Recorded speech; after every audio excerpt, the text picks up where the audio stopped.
American guy in Pattaya on loan in Singapore, here at the Little India MRT station.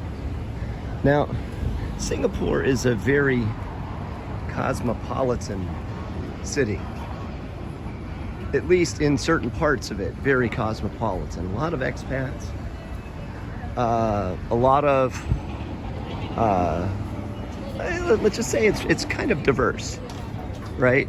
I mean, you have Malays and Chinese and Indians kind of all living in harmony, I guess. You know, you'll see school kids of, you know, multiple shades and hues hanging out and being pals in school. But that's kind of, in all honesty, where it ends. When you see intermingling, it's usually the more refined business folks in the Orchard or Suntec areas of business where they collaborate, they do business together. But in other areas, Singapore is very segregated.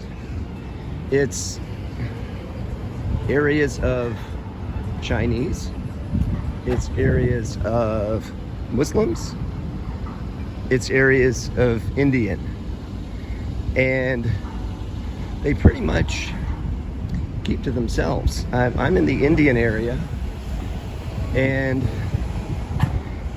you really don't see much of anything else. You see the occasional tourist here that's trying to get, you know, some level of exposure to local, you know, culture, food, commerce, whatever. But you really don't see Indians with anybody other than Indians.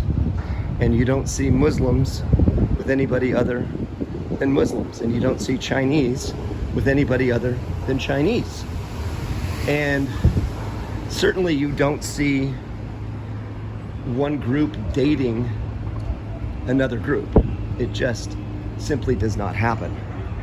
And you know, when you look around and you see all of the construction, and then you see all of the people that really look like they have absolutely no part in the society as a whole, then you realize that a lot of these people are seemingly imports to do the manual labor that the, you know, clearly the educated Singaporeans have no interest in doing. And, you know, there is absolutely no shortage of construction. I mean, you will see cranes and earth movers all over Singapore.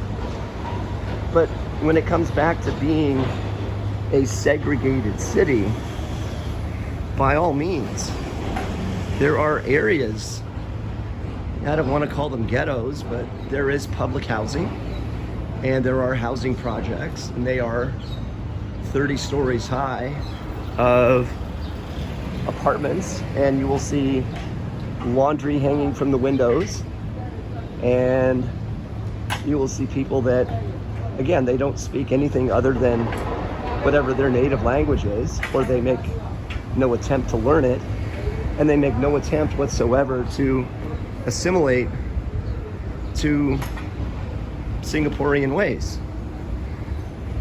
I don't know if that's by design or if that's just kind of the way it is, but to say that it is harmonious, sure, I think we can say that, because there's no violence or anything like that from one group against another group or to another group, seemingly anyways.